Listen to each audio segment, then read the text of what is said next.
Hei kalian semua, ada yang mau tukar istri? Aku serius. Teriak suamiku di depan semua orang saat acara kantor. Semua tertawa, sampai bosnya tiba-tiba menjawab, aku mau, dengan senang hati. Seketika suamiku panik karena sebenarnya. Sebelum mulai, yuk absen dulu di kolom komentar. Dari kota mana saja? Sobat Kisah? Jangan lupa like dan subscribe ya. Dukunganmu membuat channel ini terus berkembang dan bisa menyajikan cerita yang lebih seru. Terima kasih. Namaku Angelika. Orang mengenalku sebagai perempuan yang tenang, tidak banyak komentar, tidak suka keributan. Aku tumbuh dari keluarga yang percaya bahwa pertengkaran hanya menambah lelah kepala, sehingga diam sering dianggap sebagai cara paling elegan menghadapi dunia. Entah benar atau tidak, namun itulah pelindung yang kupakai sepanjang hidup. Aku menikah dengan seorang laki-laki bernama Sony. Dia bertolak belakang denganku dari segala sisi. Jika aku sunyi, dia ribut. Jika aku merapikan kata, dia menghamburkan kalimat tanpa pertimbangan.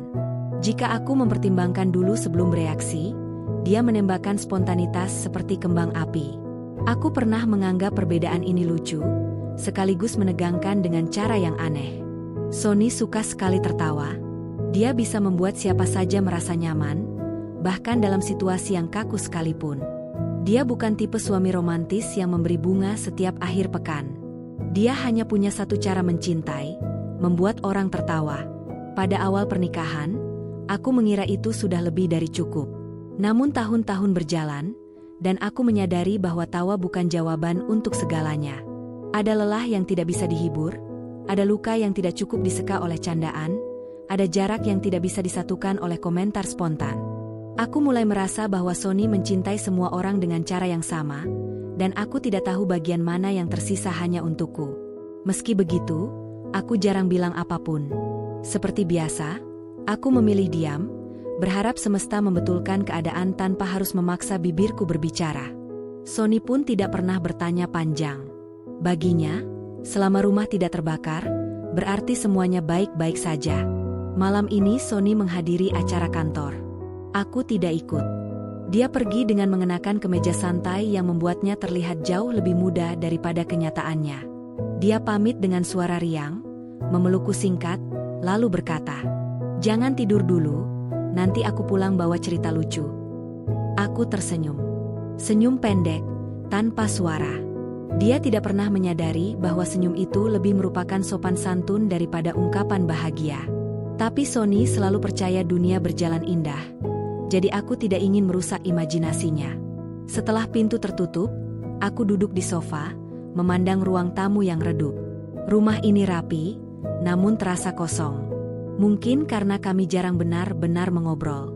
Kehadiran Sony seperti suara televisi yang tidak pernah dimatikan. Ramai, mengalihkan, namun tidak menyentuh inti. Aku membuka jendela dan membiarkan udara malam masuk.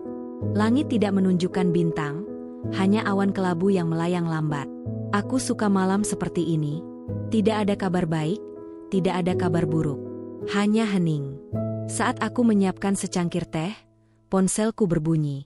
Sebuah pesan dari teman kantor Sony yang pernah kuajak mengobrol singkat pada acara akhir tahun lalu. Suamimu sedang pamer gaya lagi. Semuanya ngakak. Aku mengernyit. Entahlah, kalimat seperti itu sudah biasa. Sony memang seperti badut yang tidak pernah lelah mencari tepuk tangan. Aku membalas sopan lalu menutup layar. Aku kembali duduk, menyesap teh, menghirup aromanya yang hangat. Mataku mulai berat, tapi pikiranku tetap terjaga. Dalam diam itu, aku bertanya pada diriku sendiri. Sejak kapan aku berhenti menunggu suami pulang? Sejak kapan keberadaannya tidak lagi membuat jantung berdebar? Sejak kapan jarak yang tidak terlihat ini menjadi normal? Mungkin setelah aku sadar bahwa Sony tidak pernah melihat perasaan yang tidak bersuara. Aku teringat masa awal pernikahan. Sony sering berkata, "Aku menikah denganmu karena kamu tenang. Kamu penyeimbang hidupku." Namun setelah itu, setiap kali ia bercanda kelewatan, aku dianggap terlalu sensitif. Setiap kali aku menyampaikan perasaan, aku dianggap terlalu emosional. Setiap kali aku ingin dimengerti, aku dianggap berlebihan. Pada akhirnya, aku memilih untuk berhenti menjelaskan apapun. Kesunyian menjadi rumah baruku. Malam berjalan pelan. Aku mematikan lampu ruang tamu, meninggalkan satu cahaya kecil dari sudut meja. Aku melangkah ke kamar, duduk di tepi ranjang, memijat kening yang tegang. Tidak ada tangis, hanya kelelahan yang sulit dijelaskan. Aku tidak tahu apa yang sedang dilakukan Sony di sana. Biasanya ia akan mengirim foto, mengabarkan bahwa ia menjadi pusat perhatian lagi. Dia bangga dengan itu. Aku tidak iri, hanya jenuh. Telepon berbunyi lagi. Pesan berbeda. Dari orang yang tidak kukenal, mungkin rekan kantor Sony lainnya. Kalimatnya singkat, namun menyisakan getir. Suamimu lucu juga. Siapa mau tukar istri? Hahaha. Dia gila. Aku terdiam.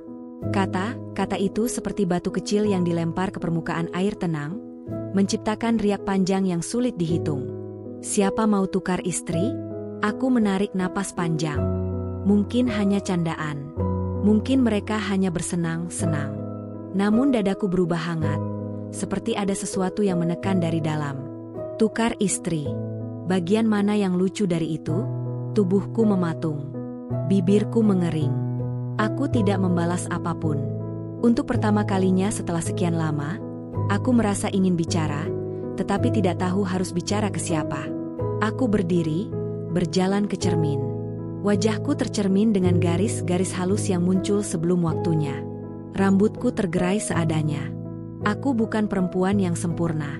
Namun aku juga bukan barang lelucon. Aku menatap diriku lama, lalu berkata pelan. Sony, apa kamu pernah benar-benar mencintaiku? Atau kamu hanya membutuhkan seseorang untuk tertawa atas semua tingkahmu? Tentu tidak ada jawaban. Tidak pernah ada jawaban untuk pertanyaan yang tidak pernah diucapkan. Malam itu, untuk alasan yang tidak ku mengerti, aku memejamkan mata dengan perasaan berbeda.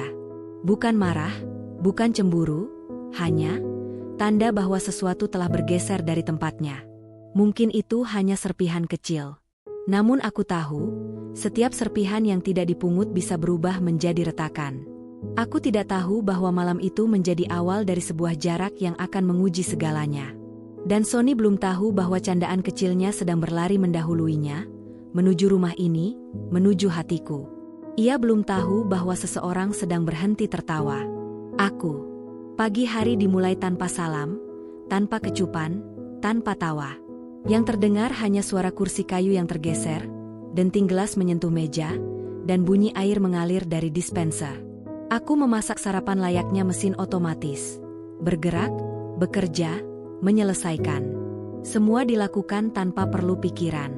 Sony duduk di ruang makan sambil melihat layar ponselnya. Ia tidak menyadari bahwa aku memperhatikannya diam-diam. Matanya cerah, bibirnya tersenyum kecil. Mungkin ia membaca pesan dari rekan kantor tentang pesta tadi malam. Kadang aku ingin menanyakan apa yang terjadi, namun kata-kata selalu berhenti di tenggorokan.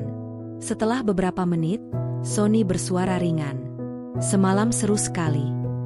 Aku menoleh sekilas. Oh, ya. Itu acara paling pecah selama ini. Kita semua tertawa sampai sakit perut. Kalimat, kita semua, terdengar jauh. Aku tidak termasuk di sana. Aku bukan bagian dari semua itu. Sony melanjutkan dengan nada riang. Kamu tahu, orang-orang di kantor benar-benar butuh suasana cair. Mereka sudah lama stres karena tekanan target. Aku hanya membantu mereka melepaskan tegang. Aku mengangguk pelan, berpura-pura paham. Tentu. Dia tidak menangkap ironi di balik kata itu. Sony menyambar roti panggang, menggigit cepat, lalu menyapa dengan nada bercanda. Kamu bisa saja ikut. Kamu pasti senang lihat semua orang ngamuk ngakak. Aku tidak menjawab. Aku hanya menatap isi cangkirku, membiarkan aroma kopi naik perlahan seperti asap yang membawa ingatan. Sejujurnya, aku tidak pernah benar-benar merasa nyaman dalam acara kantor Sony. Bagiku, tempat itu terlalu penuh perbandingan, terlalu banyak gurauan yang melompati batas, terlalu banyak ego yang ingin menjadi pusat perhatian. Aku seperti tamu asing yang tidak pernah diperlukan. Sony tiba-tiba ingat sesuatu. Oh, iya, ada pesan buatmu dari salah satu istri karyawan lain. Dia suka model gaunmu di acara akhir tahun lalu. Dia tanya beli di mana. Suaranya ringan. Namun di telingaku, ucapan itu terdengar seperti potongan kecil dari masa yang sudah berlalu. Aku mengangguk lagi, lalu menjawab, "Nanti aku carikan linknya." Sony menggoyangkan alis, lalu berkata, "Wah, gitu dong. Kamu juga harus punya teman. Jangan sendirian terus." Ucapan itu menusuk. Aku selalu dianggap penyendiri, seolah kesendirianku adalah kesalahan yang harus diperbaiki. Padahal aku tidak membenci keramaian. Aku hanya tidak merasa cocok di tempat yang tidak mengajarkan percakapan yang tulus. Setelah sarapan, Sony bersiap pergi. Ia memakai parfum dengan aroma jeruk yang menyengat. Aku pernah menyukai aroma itu. Namun seiring waktu, aroma tersebut lebih mengingatkanku pada perjalanan panjang tanpa tujuan. Sebelum meninggalkan rumah, Sony berkata, "Kalau bos tanya, bilang saja aku orang paling menghibur di kantor." Aku tersenyum tipis. "Sepertinya kamu memang suka menjadi sorotan." Sony tertawa seakan aku memujinya. "Tentu saja. Hidup terlalu berat kalau kita tidak tahu cara bersenang-senang." Aku ingin mengatakan sesuatu. Ingin berkata bahwa tawa tidak selalu berarti kesembuhan. Ingin mengingatkannya bahwa candaan semalam mungkin bukan gurauan yang layak dibanggakan. Namun, seperti biasa, aku tidak mengatakan apapun. Dia pun pergi. Setelah pintu menutup, sunyi kembali menjadi penguasa rumah. Aku berjalan pelan menuju ruang kerja kecil di lantai 2. Di sana terdapat tumpukan kertas, beberapa catatan finansial, dan kalender yang jarang disentuh. Aku bekerja dari rumah sebagai konsultan administrasi paruh waktu. Tidak ada glamor dalam pekerjaanku, namun cukup membuatku merasa berguna. Di meja kerja, ponsel berbunyi. Sebuah pesan masuk dari nomor yang tidak kukenal. Lagi. "Hebat suamimu semalam." Semua perempuan langsung ngakak waktu dia teriak soal tukar istri. Aku terdiam. Kata perempuan menggantung lama. Ada yang ikut tertawa. Ada yang mungkin menanggapi serius. Ada yang mungkin menatap Sony sambil membayangkan sesuatu yang lain. Aku menelan ludah. Bukan karena cemburu, melainkan karena merasa diremehkan. Apa aku hanya bahan tukar? Dalam keheningan itu, pikiranku mengembara pada pertemuan pertamaku dengan Sony. Ia mendekatiku karena katanya aku berbeda. Ia menyukai ketenanganku, menghargai caraku menjaga jarak dari keributan. Namun setelah menikah, ketenangan itu seolah menjadi gangguan. Aku dianggap tidak komunikatif, tidak mau terbuka, tidak cukup humoris. Aku sempat berpikir, mungkin aku memang tidak cukup baik untuknya. Namun pikiran itu kusingkirkan. Pernikahan bukan arena kompetisi. Siang hari, aku makan sendirian. Makanan terasa hambar. Televisi menyala sekadar menemani. Suara pembaca berita terdengar datar, membahas hal-hal besar yang terasa jauh dari kehidupanku. Di sela suara itu, aku memikirkan satu hal, apakah Sony pernah lelah menjadi badut?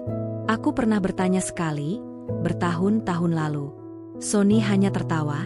Kalau aku berhenti bercanda, aku akan mati bosan.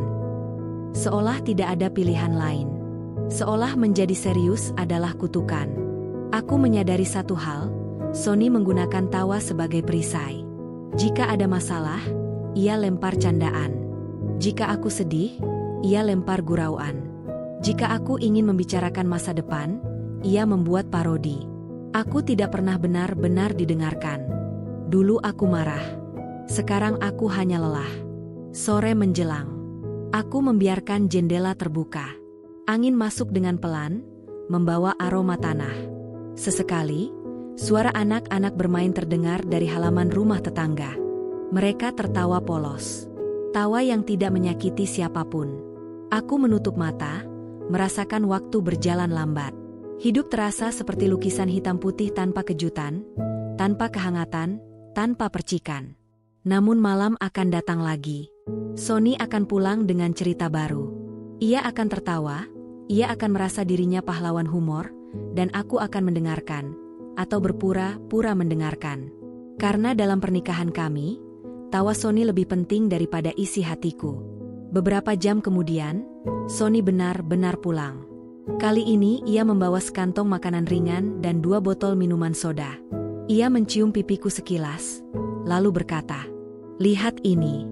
Bos tadi ngomong macam-macam tentang hidup. Orang itu perlu diajari tertawa." Aku hanya berkata pelan, "Mungkin dia butuh teman bicara, bukan gurauan." Sony mengangkat bahu. "Ah, kamu terlalu serius." Kalimat itu kembali menempel di dadaku seperti noda lama. Aku terlalu serius. Aku terlalu diam. Aku terlalu sunyi. Ya, aku adalah segala sesuatu yang tidak dapat Sony pahami. Sony duduk di sampingku di sofa, menyalakan acara komedi. Ia tertawa keras, menepuk pahaku seolah mengajak ikut masuk ke dunianya. Namun aku merasa seperti benda pajangan. Sony lalu berkata riang, "Kamu harus belajar menghibur orang. Dalam hidup ini, yang penting adalah membuat orang senang." Untuk pertama kalinya, aku menatap Sony tanpa senyum. Bagaimana dengan membuat pasangan mengerti? Sony terdiam sejenak, lalu tertawa lagi, seakan kalimatku hanyalah punchline. "Kamu lucu juga." "Tidak, aku tidak lucu. Aku sedang sekarat pelan." Malam itu aku tidur lebih awal, membelakangi Sony. Ia masih tertawa sendirian. Di balik selimut, mataku basah.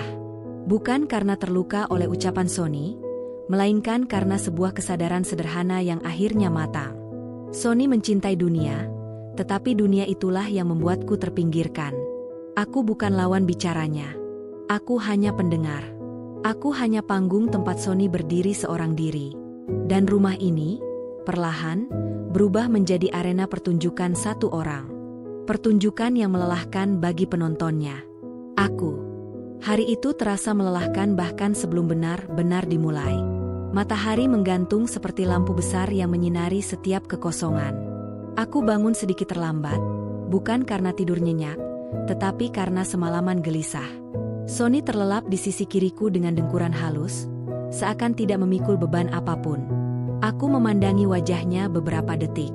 Ada garis-garis kecil di sekitar mata, tanda bahwa waktu sedang menua bersama kami. Namun aku bisa merasakan jarak yang membentang di antara garis itu. Sekalipun kami tidur satu ranjang, tidak ada jembatan yang menghubungkan hati kami.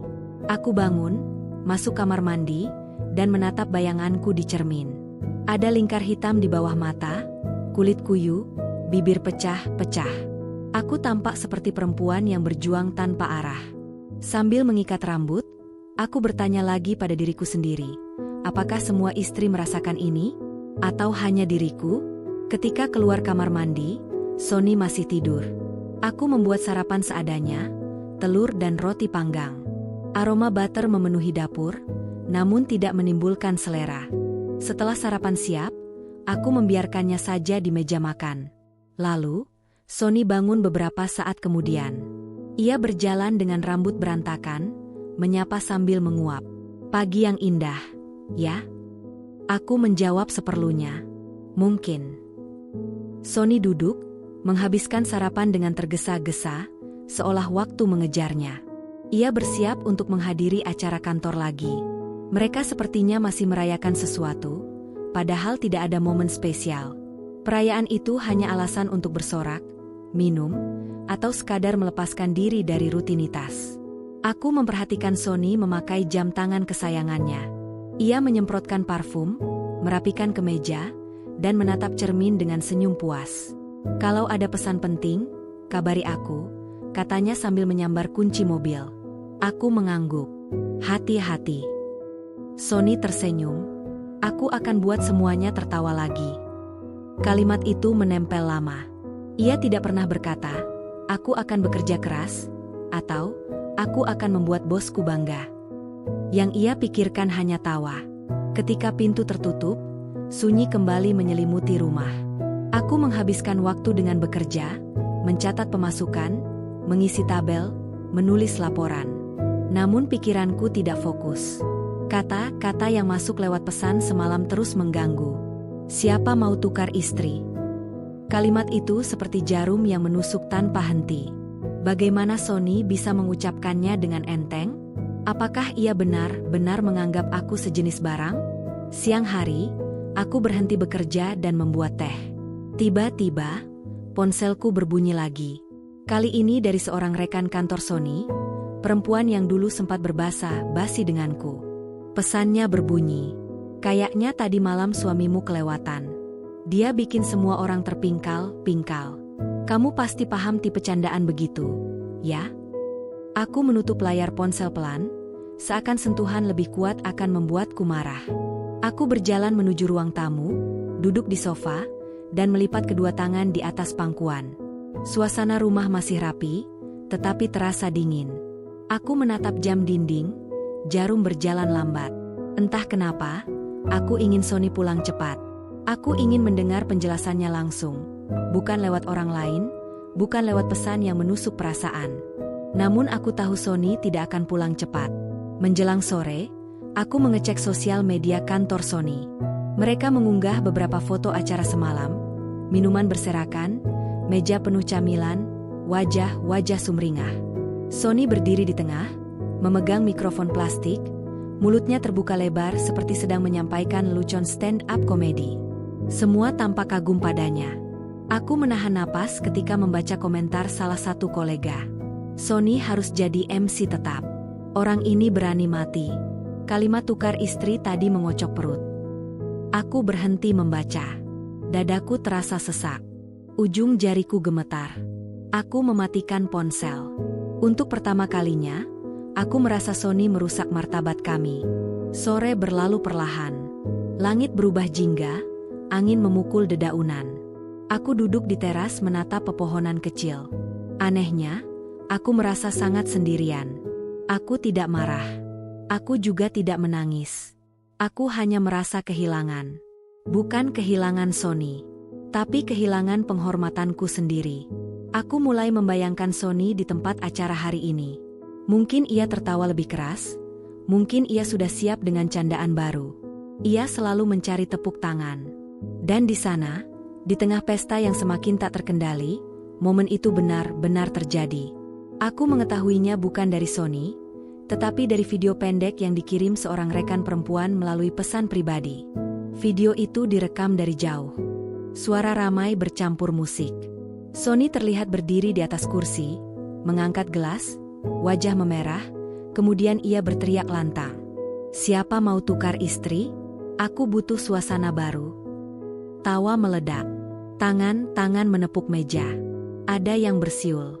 Ada yang berseru, "Berani juga." Sony tertawa puas. Ia menunduk sedikit, seolah menerima tepuk tangan panggung besar. Di balik suara tawa itu, aku yakin tidak ada yang memikirkan perasaan seorang perempuan yang menjadi objek candaan. Tidak ada yang berpikir tentang rumah yang akan menanggung akibat. Suara tawa berubah menjadi ejekan yang menampar dadaku. Aku mengulang video itu beberapa kali. Setiap putaran membuat dadaku seolah diremas. Entah kenapa, aku tidak bisa memalingkan pandangan. Aku ingin memastikan aku tidak salah dengar. Tukar istri. Butuh suasana baru. Kalimat itu bukan sekadar candaan. Itu adalah cermin dari hatinya. Atau setidaknya, cermin dari hatinya saat itu. Malam datang. Sony pulang lebih lambat. Langkahnya tidak stabil, matanya agak berat, namun bibirnya tetap tersenyum. Ia membawa sekantong makanan kecil dan selembar kupon dengan tulisan, "Best Comedy Contributor." "Aku dapat penghargaan kecil," katanya bangga. "Mereka pilih aku sebagai penghibur terbaik." Aku menatapnya diam-diam. Bagus. Sony duduk di sofa, melepas sepatunya, kemudian memakan camilan seperti anak kecil. "Kamu harus lihat tadi malam. Semua orang benar-benar butuh tawa." Aku mengangkat bahu pelan. "Mungkin." Sony memanggilku untuk duduk dekat. "Ayo, kamu perlu senyum." Aku duduk di ujung sofa yang sama, tidak terlalu dekat. Sony terlihat tidak sadar bahwa jarak itu sudah menjadi dinding. "Aku cuma bilang sesuatu yang memecah suasana," ujarnya sok tenang. Aku teriak, "Siapa mau tukar istri?" Semua langsung gila. Sony menirukan teriakannya sambil tertawa. Aku diam. Sony berhenti tertawa ketika melihat wajahku datar. "Kamu tidak lucu hari ini." Aku menjawab pelan. "Atau mungkin itu tidak lucu." Sony memandangku bingung. Kamu terlalu kaku. Aku bangkit, melangkah menuju kamar. Suaraku nyaris hilang ketika aku berkata, "Sony, aku bukan alat lelucon." Dia terdiam beberapa detik, lalu tertawa lagi seolah hal itu tidak berbahaya. Namun dalam tawanya, aku mendengar sebuah gemuruh retak. Retak yang mungkin akan membelah segalanya. Dan malam itu, untuk pertama kalinya, aku tidak ingin mendengar ceritanya lagi. Aku tidak ingin menjadi pendengar yang patuh. Aku ingin diamku berbicara. Aku ingin sunyiku menjadi perlawanan. Karena jika kata-kataku tidak pernah dianggap, maka diamku mungkin akan memekakan. Malam itu aku tidur tanpa menunggu kehangatan. Aku memeluk bantal, membiarkan tubuhku membatu. Aku sadar satu hal. Candaan Sony sedang merobek sesuatu yang tidak bisa diperbaiki dengan tawa. Dan aku belum tahu bahwa setelah ini, bukan hanya aku yang akan menilai. Bos Sony akan menilai. Duniaku akan bergetar di titik yang tidak pernah kubayangkan. Retakan baru saja dimulai. Aku selalu berpikir, dalam hidup ini yang paling menakutkan adalah kehilangan. Kehilangan orang yang disayang, kehilangan pekerjaan, kehilangan harga diri, kehilangan arah. Tapi ternyata aku salah. Yang paling menakutkan adalah mau berkata jujur di tempat yang paling haus pada kebohongan. Itu yang kurasakan ketika pertama kali aku dipanggil resmi ke kepolisian sebagai saksi pendukung dari pihak Ammar Zoni. Sebuah undangan formal, stempel tebal, dan tulisan kecil yang menyisipkan tekanan, kehadiran wajib, dan apabila tidak hadir akan dijemput paksa. Aku datang dengan tangan dingin, keringat di punggung seperti baru selesai berlari. Rambutku kuikat tinggi untuk menutupi getaran wajahku. Aku tidak ingin terlihat sebagai perempuan rapuh yang akan mudah dipatahkan. Namun, begitu masuk ruangan itu, aku sadar, aku hanya seekor rusa kecil yang tersesat di kandang singa.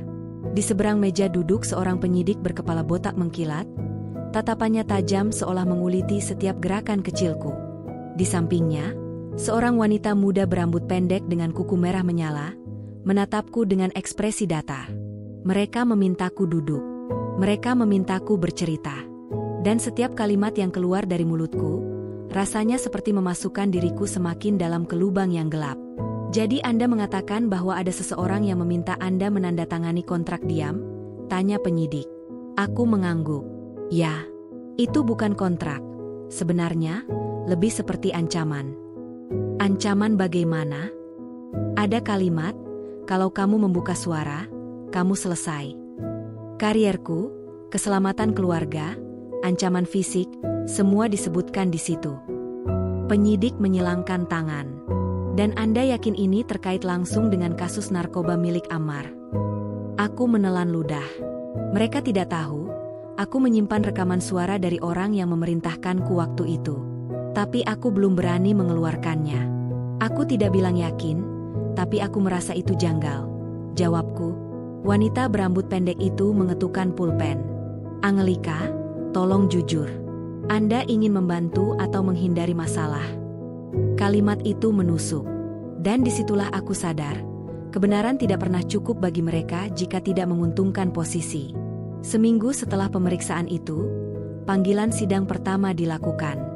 Aku duduk di bangku belakang ruang sidang, menggenggam ujung blazer sampai ujung jarinya memutih. Bangku itu keras. Pantatku seperti ditempelkan pada batu dingin. Bau kertas, parfum mahal, dan embusan AC yang terlalu dingin bercampur menjadi satu.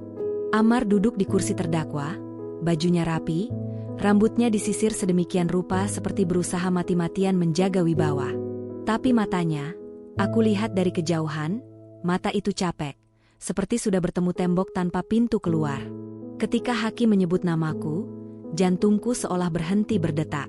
Angelika, saksi dari pihak terdakwa, harap maju. Kursi itu tiba-tiba terlalu jauh. Kakiku seperti tersangkut di lantai. Tapi aku maju. Langkah demi langkah. Aku disumpah. Tangan kanan terangkat. Suara bergema. Apakah saudari berjanji akan memberikan keterangan sesuai kenyataan, tidak lain dan tidak bukan daripada yang sebenarnya? Aku ingin bilang, aku tidak tahu apakah aku sanggup. Tapi mulutku menjawab otomatis. Ya, saya bersumpah. Sumpah itu terasa seperti tali yang melingkari leher. Interogasi dimulai. Jaksa berdiri, suaranya tegas. Saudari Angelika, apakah Anda tahu terdakwa menggunakan narkoba? Aku tidak pernah melihatnya menggunakan, jawabku. Tapi Anda mengakui pernah menjadi asistennya. Ya. Dan Anda mengatakan ada kontrak yang dibuat untuk membungkam Anda. Aku menatap jaksa itu. Ya. Mana buktinya? Pertanyaan itu seperti palu yang menghantam dadaku. Aku menggigit bibir. Aku punya buktinya, rekaman di ponsel. Tapi di ruangan itu, di hadapan mata jaksa dan publik, aku ketakutan.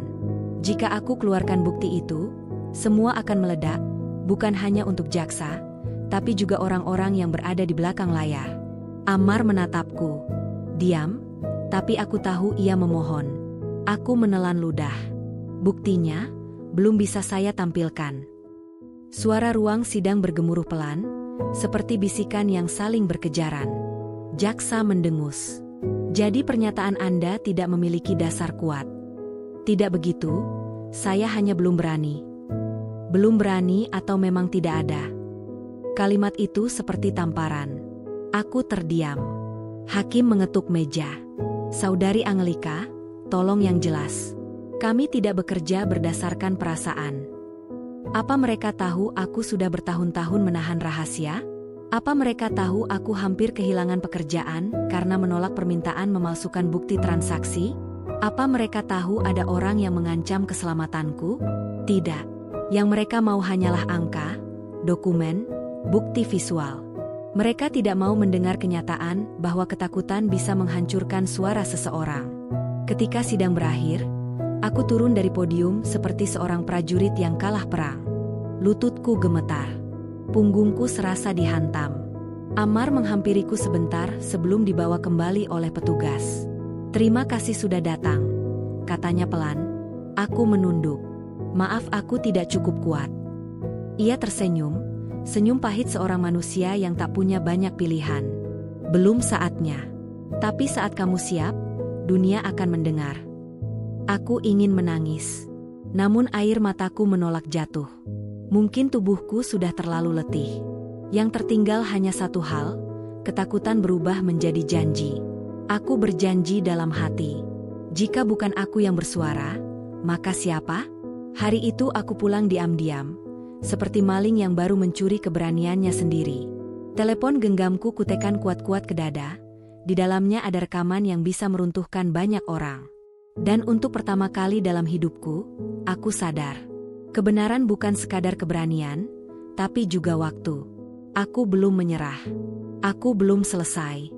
Dan perang ini baru saja dimulai. Malam setelah sidang itu, aku duduk sendirian di kamar kos kecilku. Lampu bohlam kuning menggantung rendah, menyinari cat dinding yang mengelupas dan kalender promosi rokok yang ditempel asal. Di luar terdengar suara motor balap liar, teriakan pemuda yang mabuk, dan suara denting botol bir kosong. Namun semua kebisingan itu kalah oleh satu suara dalam kepalaku. Suara jaksa tadi yang bertanya, mana buktinya?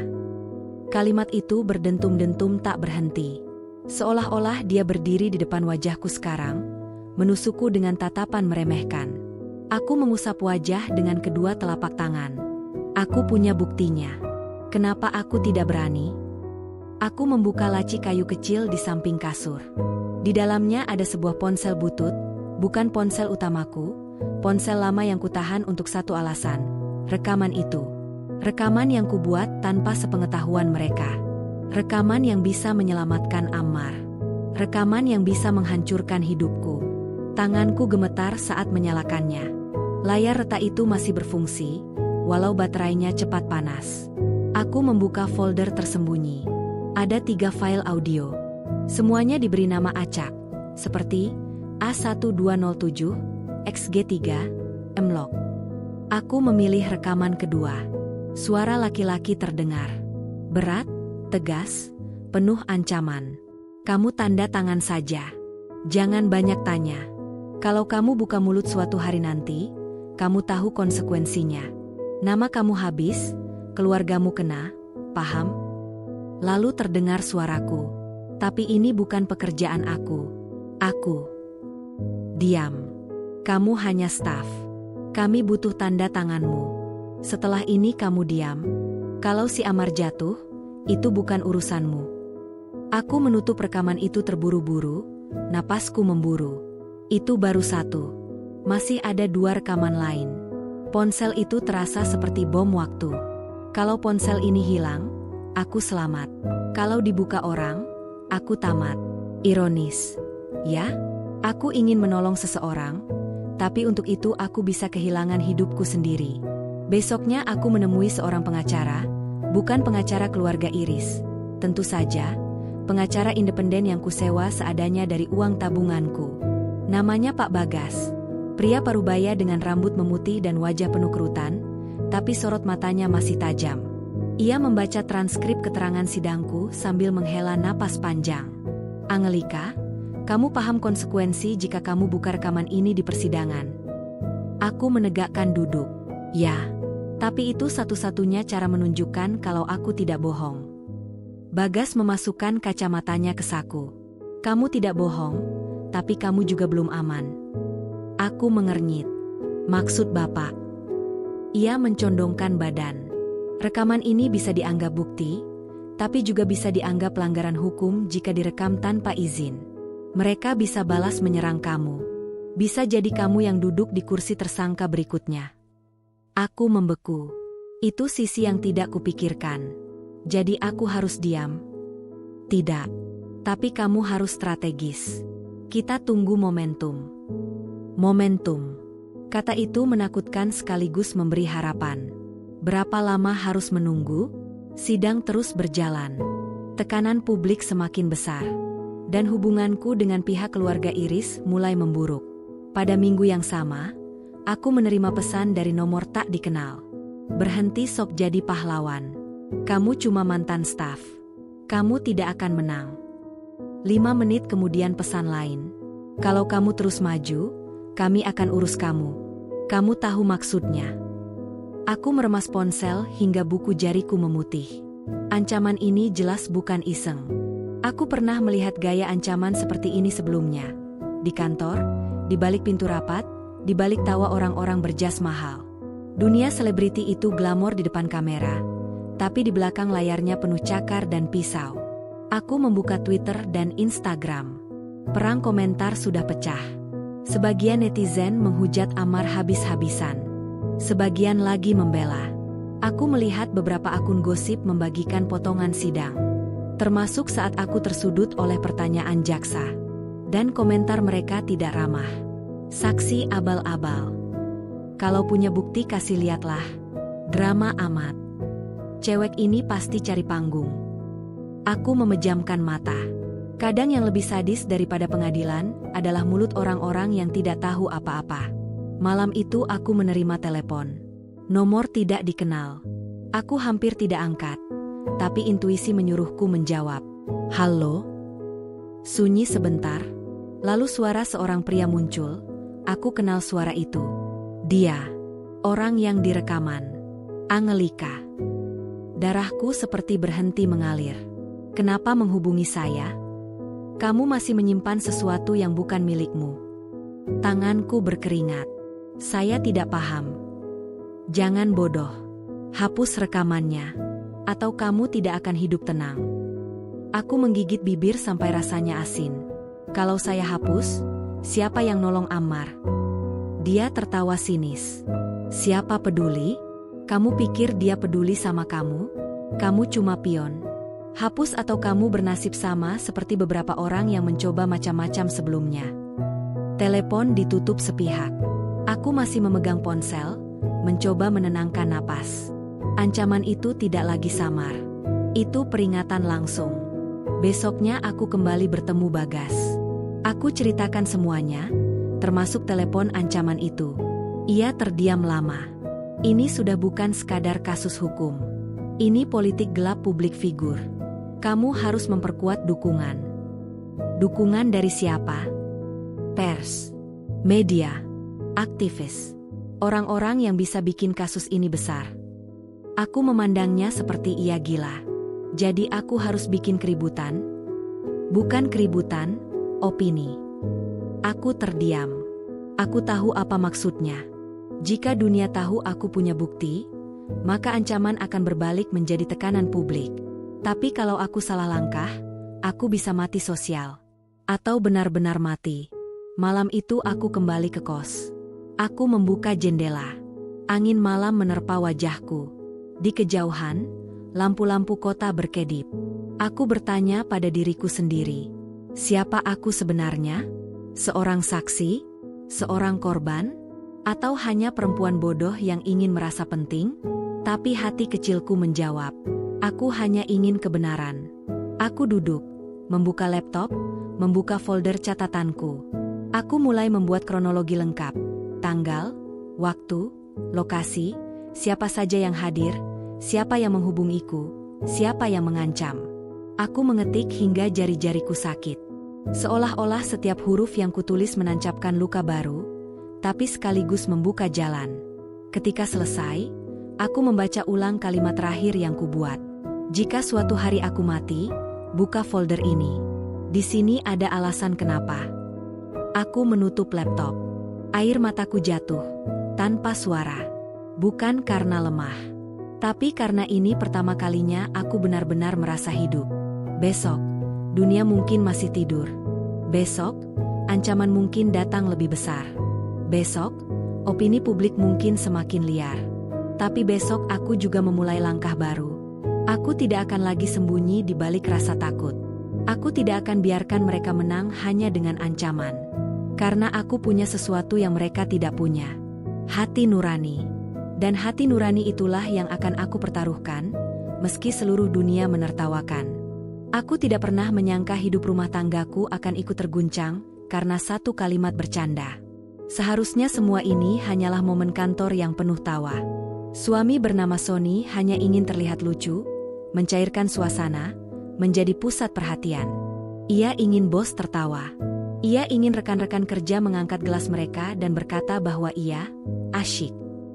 Tapi yang terjadi jauh dari itu. Candaan tentang siapa yang mau tukar istri menjadi pintu masuk bencana. Dan entah bagaimana, aku, Angelika, menjadi pusat malunya. Sejak kejadian itu di rooftop hotel, Sony berubah perlahan. Aku pikir semalaman itu hanya satu momen mabuk bir sesaat yang akan dilupakan orang besok pagi. Tapi nyatanya, tidak satu pun melupakan. Minggunya, Sony mulai sering membaca pesan pribadi dari atasannya. Ia tampak gelisah. Kadang ia mengusap wajahnya, kadang mengumpat pelan. Ada apa? Tanyaku waktu itu. Tidak apa-apa, jawabnya cepat, seolah aku sekadar pengganggu pikirannya. Sejak kapan suamiku menganggapku hambatan? Aku jalan ke dapur, memasak mie instan, berharap ia mengikutiku seperti biasa. Biasanya ia bercanda, mencubit pinggangku, dan kami akan tertawa. Tapi hari itu berbeda. Ia hanya duduk di sofa, terpaku pada layar gawai, seperti menunggu sesuatu yang mengintai dari balik huruf-huruf pesan. Mie instan sudah matang, kuberikan mangkuk kepadanya. Sayang, makan dulu. Ia hanya melihat sebentar. Aku lagi tidak lapar. Kalimat sederhana, tapi anehnya, rasanya seperti seseorang mendorongku dari tebing. Aku menelan ludah. Itu dari bos? Sony menoleh tajam. Kenapa kamu tanya-tanya? Nada itu menusuk. Aku menarik napas. Karena wajahmu seperti itu. Aku khawatir. Sony berdiri, berjalan mondar-mandir. Kamu tahu tidak, Angelika, candaan itu jadi bahan omongan kantor. Aku jadi bahan omongan. Dadaku panas. Bukankah mereka tertawa? Semua orang terlihat santai. Sony memukul meja dengan tinju. Tidak setelah bos ikut bicara. Dia bilang ada tawaran. Ada hal yang ingin dia bicarakan. Dan kau pikir itu lucu? Aku terdiam. Ini pertama kalinya ia menyalahkanku. Sony, waktu itu kamu sendiri yang berteriak. Kamu sendiri yang memulai. Ia mendengus. Ya, tapi kamu berdiri di depan mereka. Kamu tidak melakukan apapun. Seolah kamu memamerkan diri. Kamu membuatku terlihat bodoh. Aku ingin berteriak bahwa aku bahkan tidak mengerti kenapa harus ada yang dipersalahkan. Bahwa aku tidak pernah meminta siapapun menukar apapun.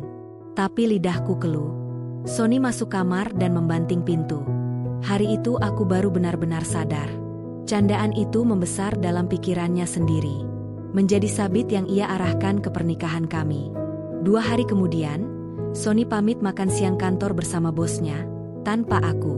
Padahal biasanya pasangan boleh ikut. Aku mencoba tersenyum saat ia pamit, meskipun ada kegelisahan merayap di ulu hati. 3 jam berlalu. 4 jam. Sony belum pulang. Pukul 8 malam, akhirnya pintu rumah terbuka. Sony masuk dengan langkah berat. Matanya merah seperti habis minum banyak. Entah minum bir atau masalah. Ada apa? Tanyaku hati-hati. Sony melempar jaket ke sofa. Bos bilang dia serius soal tawaran itu. Aku terbelalak. Tawaran apa? Jangan bilang. Sony menatapku. Tatapan kosong tapi berbahaya. Ia bilang, dia sedang punya masalah rumah tangga. Dia bilang ide tukar pasangan itu semacam solusi. Aku menutup mulut dengan telapak tangan. Sony, kamu bilang apa ke dia? Apalagi, aku bilang itu cuma bercanda. Itu bagus. Selesai, kan? Sony mengusap wajah. Tidak sesederhana itu. Bos menyuruhku berpikir ulang. Ia bilang kalau aku tidak bisa mengontrol rumah tangga, mungkin aku butuh membandingkan. Menilai pasangan. Memahami kebutuhan. Aku mundur selangkah. Aku merasa bukan lagi manusia, hanya objek demonstrasi. Jadi bosmu memperlakukan aku seperti barang uji coba? Sony tidak menjawab. Dan kamu hanya diam. Ia akhirnya bicara. Pelan, seperti takut pada suaranya sendiri. Aku sedang tidak kuat menolak dia. Kamu tahu posisi aku di kantor bagaimana? Oh, jadi karir lebih penting daripada istrinya. Aku berdiri.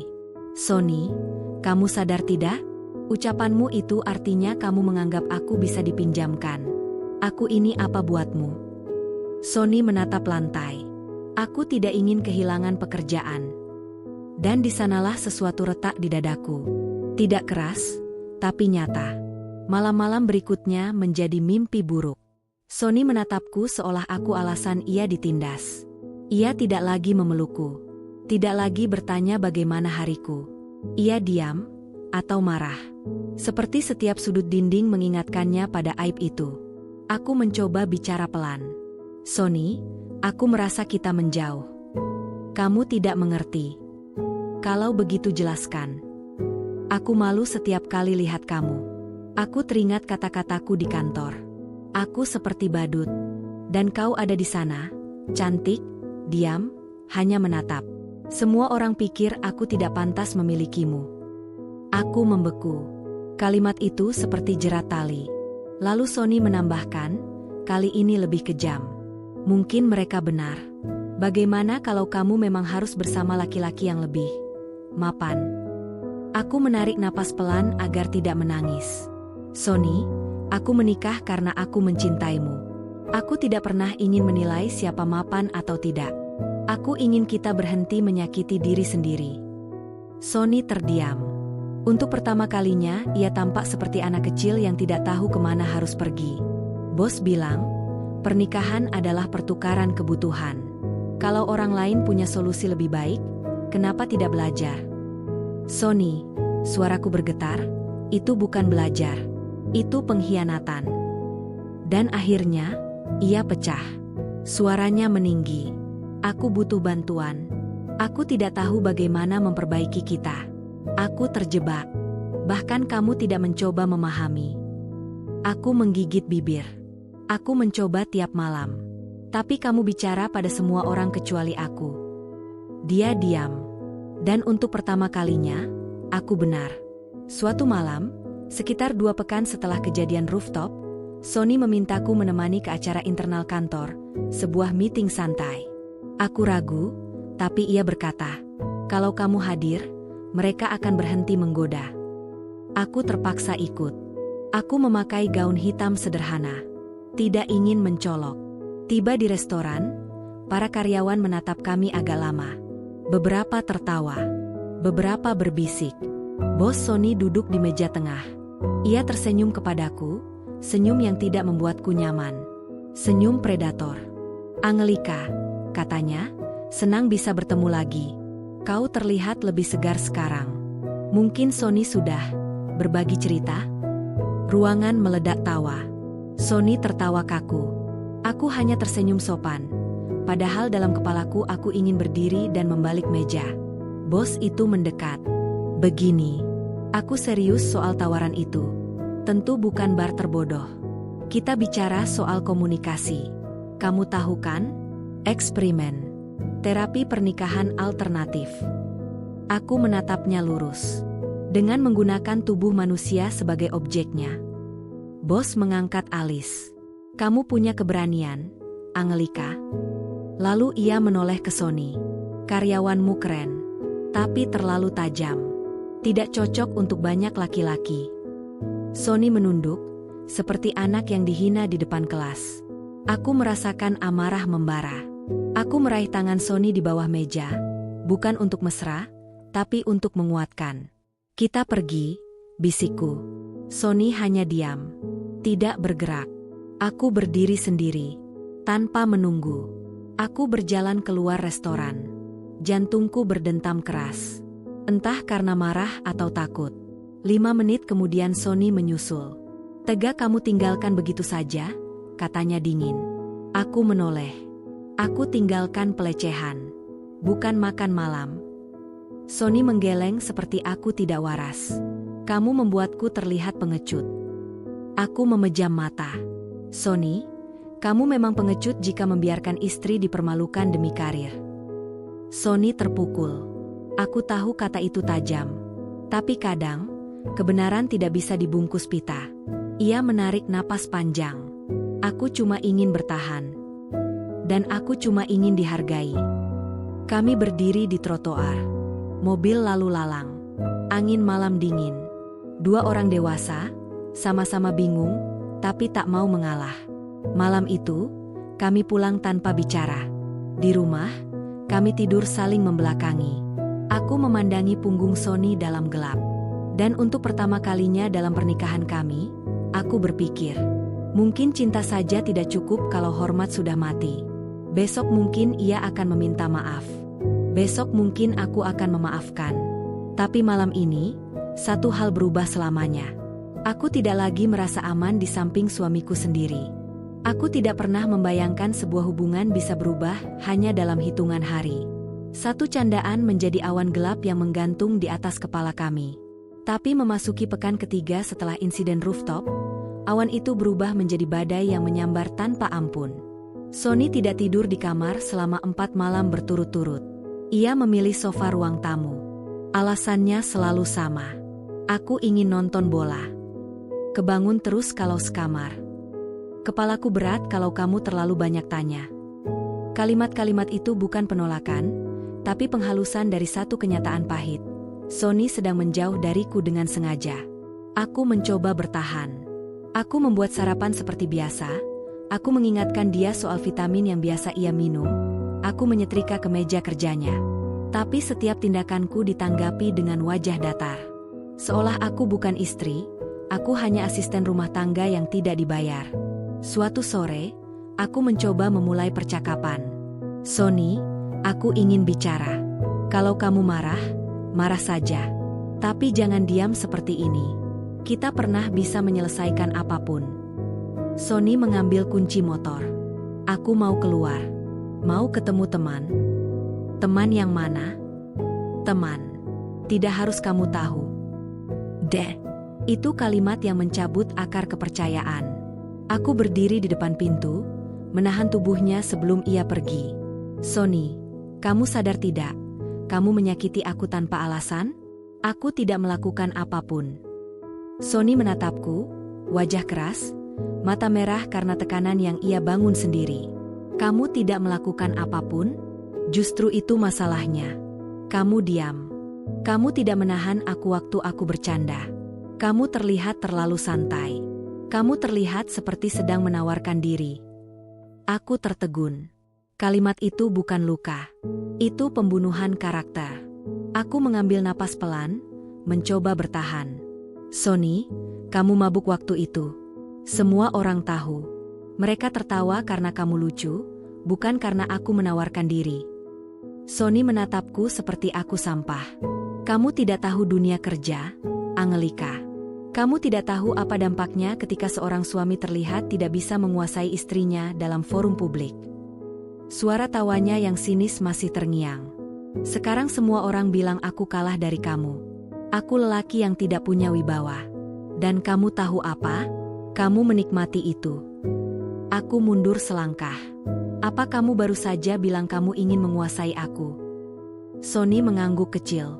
Istri harus bisa diatur. Hatiku seperti dipukul benda tumpul. Aku ingin marah. Aku ingin berteriak. Tapi kata-kata tidak menemukan jalannya. Akhirnya, Sony pergi meninggalkan rumah tanpa penjelasan apapun. Pukul 11 malam ia belum pulang. Pukul 12 lewat ia masih tidak memberi kabar. Pukul 1 pagi aku tidak bisa tidur lagi. Aku duduk di sofa tempatnya biasanya tidur. Aroma tubuhnya masih tertinggal di bantal. Aku menempelkan kening ke kain sofa, menahan air mata yang tidak ingin keluar. Sampai kapan begini, Tuhan? Bisikku lirih. Pukul 1 lewat 30 ponselku bergetar. Nomor Sony. Aku menjawab cepat. Halo? Di mana? Kenapa belum pulang? Suara di seberang bukan Sony. Itu suara laki-laki lain. Bu, ini rekan kantor Sony. Dia mabuk berat. Kami di lounge dekat kantor. Bisa dijemput? Dadaku berdesir. Kenapa tidak pulangkan dia naik mobil kantor? Dia tidak mau. Katanya dia mau dijemput istri. Kalau bukan istrinya, dia nggak pulang. Ah, jadi itu maunya. Bukan perhatian. Penghukuman. Aku datang juga, karena aku masih istri. Lounge itu dipenuhi lampu temaram dan musik pelan. Tidak ada kesan elegan. Lebih mirip tempat pelarian daripada tempat bersantai. Aku melihat Sony duduk dengan mata sayu dan pipi basah. Apakah ia menangis? Temannya pamit setelah menyerahkan Sony. Aku menarik kursi dan duduk di depannya. Kamu kenapa? Sony mengusap wajah. Aku malu. Angelika, aku malu sekali. Aku terdiam. Setidaknya ini kedengaran jujur. Sony melanjutkan dengan suara serak. Aku dipanggil bos tadi. Dia bilang candaan itu tidak lucu. Dia bilang aku mempermalukan nama perusahaan. Lalu dia bilang, kalau aku tidak bisa mengontrol istri, bagaimana aku bisa mengontrol klien? Aku menegang. Dia bicara begitu? Itu bukan etika. Itu pelecehan verbal. Sony mendengus. Aku bilang aku bisa kontrol kamu. Aku bilang kamu perempuan baik. Tapi dia tertawa. Dia bilang, kalau kamu perempuan baik, kamu harusnya malu waktu aku bercanda begitu. Aku mengetuk meja pelan. Sony, dengar aku. Kamu sudah dilecehkan secara psikologis. Kamu dibuat merasa rendah hanya agar kamu tunduk. Itu bukan kepemimpinan. Itu manipulasi. Sony menatapku. Saat itu matanya seperti anak kecil yang kehilangan pegangan. Tapi kenapa aku percaya dia? Karena bosnya adalah pusat orbit pekerjaannya. Karena Sony tidak ingin kalah. Karena ia hidup dalam dunia penuh laki-laki yang saling mengukur harga diri berdasarkan dominasi. Aku menyentuh tangannya. Itu bukan salah kamu. Sony menarik tangannya. Aku mengerjap. Jadi salah siapa? Katanya pelan. Aku mulai bicara. Salah sistem, salah candaan itu, salah atasanmu yang tidak profesional. Sony memotong. Tidak, salah kamu. Semua udara dalam tubuhku tersedot. Apa? Sony menunduk, rambutnya jatuh menutupi dahi. Kalau kamu tidak terlalu cantik malam itu, mereka tidak akan mempermainkan aku. Aku ingin tertawa, tapi rasanya seperti menelan paku. Sony, jadi kecantikanku masalah? Sejak kapan penampilan istri jadi dosa bagi suami? Sony berbisik, sejak laki-laki lain menjadikan istri sebagai bahan evaluasi. Kalimat itu merobekku. Ternyata ia bukan sekadar malu. Ia iri. Ia takut kehilangan kontrol. Aku berdiri. Ayo pulang. Kamu butuh tidur. Sony berdiri goyah. Aku memapahnya keluar lounge. Ia berat bukan karena tubuhnya, tapi karena beban mental di pundaknya. Di parkiran, sebelum masuk mobil, Sony menarik lenganku. Angelika. Aku menoleh. Ia menatapku seperti seseorang yang ingin merangkak keluar dari jurang. Kalau aku kehilangan pekerjaan, kamu masih mau sama aku? Aku memeluknya. Aku menikah dengan manusia, bukan jabatan. Sony menangis pelan. Tapi di tengah tangis itu, ia berkata hal yang menghantamku keras.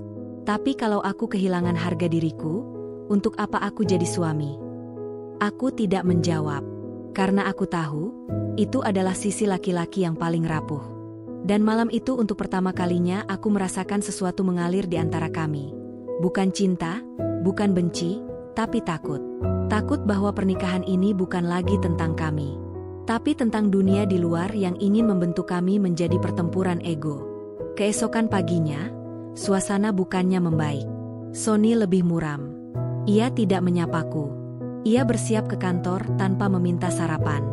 Sebelum ia keluar pintu, aku memanggil. Sony, aku ingin dengar satu hal saja. Apa kamu masih menganggap aku istrimu? Atau kamu sudah melihat aku sebagai beban? Sony berdiri lama. Punggungnya menghadapku. Tanpa menoleh ia berkata, aku hanya ingin pulih dulu dari malu ini. Jangan paksa aku jadi suami sekarang. Pintu tertutup.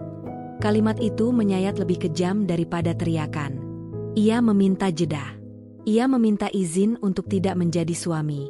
Aku berdiri sendirian di ruang tamu. Dan untuk pertama kalinya, aku sadar. Canda itu bukan lagi masalah kecil. Itu racun yang sedang menggerogoti masa depan kami. Bab ini belum menutup luka. Tapi bab ini membuka kenyataan.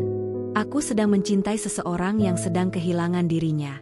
Dan sebelum ia kembali ke dirinya, aku mungkin jadi korban pertama dari kehancurannya. Aku tidak pernah menyangka akhir dari semua ini bukan tentang siapa yang salah atau benar. Bukan tentang siapa yang menang adu argumentasi. Bukan tentang siapa yang paling tersakiti. Akhir ini adalah tentang sesuatu yang jauh lebih sederhana. Pulang. Pulang kepada akal sehatku. Pulang kepada batasan diri. Pulang kepada tujuan awal pernikahan yang pernah kubayangkan. Setelah kejadian di ruang rapat malam itu, ketika Sony akhirnya menangis dan mengakui ketakutannya, aku sempat berpikir semuanya akan berubah dalam sehari. Aku membayangkan kami akan saling menatap, saling bicara pelan, saling mengusap punggung. Aku membayangkan Sony akan menjadi laki-laki yang sekali berjanji langsung menepati. Tapi ternyata realitas tidak pernah semudah itu. Perubahan tidak pernah bekerja seperti tombol lampu. Realitas adalah perjalanan panjang yang harus ditempuh dengan kaki yang sama-sama lelah. Beberapa hari setelah pertemuan dengan Pak Hasan, aku mulai melihat pergerakan kecil dalam diri Sony. Ia mulai bangun lebih awal, bukan untuk menyalakan televisi, tapi untuk menyiapkan kopi untuk kami berdua. Ia pulang lebih cepat, bukan untuk mencuri-curi waktu di teras, tapi untuk benar-benar berada di ruang tamu bersama putri kecil kami. Ia mulai belajar merapikan piring, meskipun beberapa kali hampir menjatuhkan gelas. Setiap aksi kecil itu seharusnya membuatku tersenyum. Tapi di dalam kepalaku ada bagian lain yang terus berbisik. Jangan mudah percaya. Kau sudah sering kecewa. Aku marah pada suara itu. Aku ingin menjadi perempuan yang memberi kesempatan. Tapi ternyata bekas luka tidak mudah dikikis hanya dengan 2 hari perubahan. Luka butuh waktu. Sony sering bertanya, masih marah? Dan aku hanya menjawab pelan. Aku masih belajar. Itu bukan jawaban untuk menyakitinya. Itu adalah kalimat yang paling jujur. Beberapa minggu kemudian, kantor Sony mengadakan acara kecil di aula perusahaan. Tidak semewah acara kolam renang itu, tidak sehiruk-pikuk pesta tahun lalu. Hanya sekumpulan karyawan, makanan ringan, dan 2 mikrofon karaoke. Tapi ada satu perbedaan mendasar. Sony tidak sedang mencoba menghibur siapapun. Ia tidak berperan menjadi pelawak. Ia tidak berusaha terlihat hebat. Sebaliknya, ia terlihat gelisah. Tangannya gemetar sepanjang acara.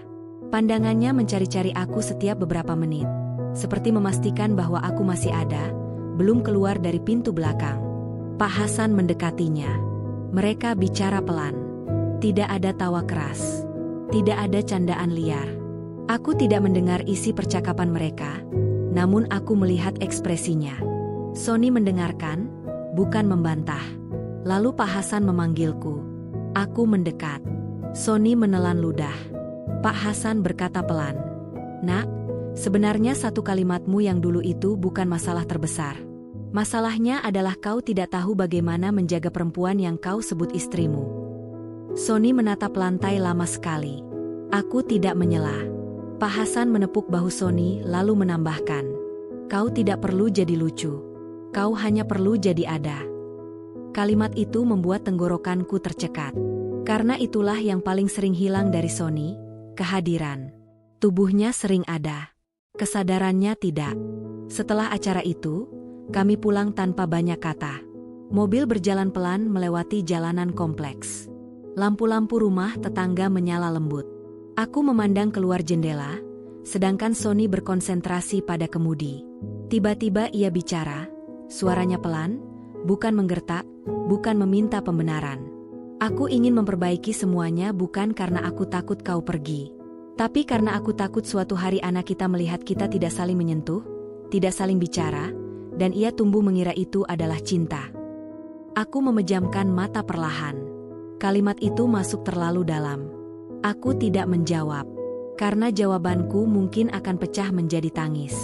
Waktu berlalu. Bukan seminggu. Bukan 2 minggu.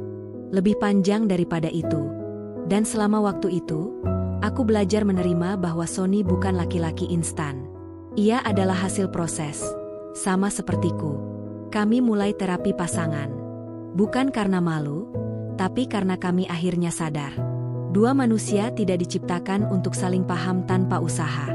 Setiap sesi terasa seperti membuka pintu lama yang sudah berkarat. Kadang menyakitkan. Kadang memalukan. Kadang membuat kami kehabisan kata. Namun ada satu momen yang paling kuingat. Terapis kami bertanya, "Angelika, apa yang kamu cari dari Sony?" Aku terdiam lama sekali. Aku ingin menjawab cinta, kesetiaan, pengertian, dan semua kata manis yang terdengar seperti puisi. Namun akhirnya aku berkata, aku ingin Sony berhenti bersembunyi di balik candanya. Aku ingin ia bicara padaku, bahkan ketika pikirannya kotor, lelah, atau takut. Sony tidak langsung menanggapi. Namun ia mengepalkan tangan, seolah menahan sesuatu. Lalu ia berkata, "Kalau aku bicara jujur, aku takut dianggap tidak cukup baik. Jadi aku memilih cara paling bodoh, menyembunyikan semuanya di balik gembor-gembor lelucon." Air mataku turun. Bukan karena kasihan, tapi karena aku akhirnya mengerti. Canda Sony selama ini bukan tentang memalukan aku. Itu tentang ia menutupi dirinya yang ketakutan. Suatu malam, ketika anak kami sudah tidur dan rumah terasa sunyi, Sony duduk di sampingku di sofa. Lampu kuning ruang tamu menyinari wajahnya. Ia terlihat 10 tahun lebih dewasa daripada terakhir kali aku menatapnya lama-lama. Ia berkata, "Tolong jangan bilang semua ini terlambat." Aku menoleh. Aku menggenggam tangannya. "Tidak ada yang terlambat selama kau pulang," jawabku. Sony merunduk dan mencium punggung tanganku. Tidak penuh drama. Tidak romantis. Hanya tulus. Dan untuk pertama kalinya setelah sekian lama, aku merasa dadaku lega. Aku tahu perjalanan kami masih panjang. Aku tahu akan ada hari ketika aku ingin berteriak. Akan ada hari ketika Sony kembali lupa. Akan ada hari ketika komunikasi macet lagi. Namun aku juga tahu satu hal lain. Kami tidak lagi berjalan sendiri-sendiri. Kami berjalan berdampingan. Saling melihat. Saling memanggul. Aku bukan lagi perempuan yang merasa menjadi korban lelucon suaminya. Sony bukan lagi laki-laki yang menyembunyikan ketakutan lewat tawa palsu. Kami adalah 2 manusia yang sedang tumbuh. Tidak sempurna. Tidak langsung baik. Tapi nyata. Dan jika cinta adalah tentang siapa yang selalu benar, kami sudah lama bubar. Namun jika cinta adalah tentang siapa yang mau tetap tinggal sambil belajar ulang, maka mungkin kami akhirnya menemukan arahnya. Ini bukan akhir yang megah. Bukan kemenangan dramatis. Tidak ada musik latar. Hanya pintu rumah yang kubuka malam itu. Hanya langkah kaki Sony yang mengikutiku masuk. Hanya suara napas anak kami yang tertidur pulas. Dan ada satu bisikan kecil dalam hati yang akhirnya bisa kuhindari. Aku pulang. Sebab cinta bukan tentang menang. Cinta adalah tentang pulang.